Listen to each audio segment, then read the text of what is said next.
Jamiatul Muflihat and Falah group of schools towards success in Dunya and Akhirah. Admissions open.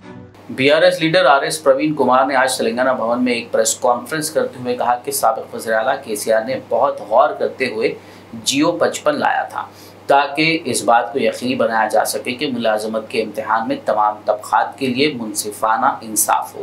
लेकिन आज रेवंत रेड्डी सरकार जानबूझकर बिना कोई वजह के जियो 55 की जगह जियो 29 लाकर बेरोजगारों के साथ नाइंसाफी कर रही है।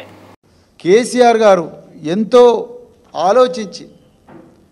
ఆలోచించి జీవో 55 తీసుకొచ్చి అన్ని వర్గాలకు సముచిత న్యాయం జరగాలి, పరీక్షల్లో ఉండే అన్ని దశల్లో కూడా సముచిత న్యాయం ఉండాలని చెప్పేసి కేసీఆర్ గారు జీవో 55 తీసుకొస్తే ఏ కారణం లేకుండా ఒక ఆంధ్రప్రదేశ్ రాష్ట్రంలో 2008లో జరిగిన ఒక సుప్రీంకోర్టు కేసు, ఆ సుప్రీంకోర్టు జడ్జిమెంట్ని అడ్డం పెట్టుకొని ఇవాళ ఆ జీవో 55ను రద్దు చేసి ఈరోజు రేవంత్ రెడ్డి ప్రభుత్వం ఆగా మేఘాల మీద జీవో 29 తీసుకొచ్చి కేసీఆర్ గారు అన్ని వర్గాలకు ఏ విధంగా న్యాయం జరగాలనో స్పష్టంగా వివరించిన జీవో 55 స్థానంలో జీవో 29 తీసుకొచ్చి నిరుద్యోగుల నోట్ల మట్టి కొట్టిందని చెప్పి Jamiatul Muflihat and Falah group of schools are now accepting admissions for 2024-25 academic year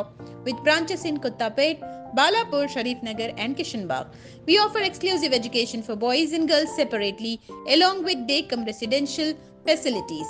From nursery to grade 10, we provide both English medium and Urdu medium education with Islamic studies, Nazira, Hifz, Diniyat and Alimiyat, Fazilat and Tadrib also. Don't miss out on securing the best education for your child, both in this world and the hereafter.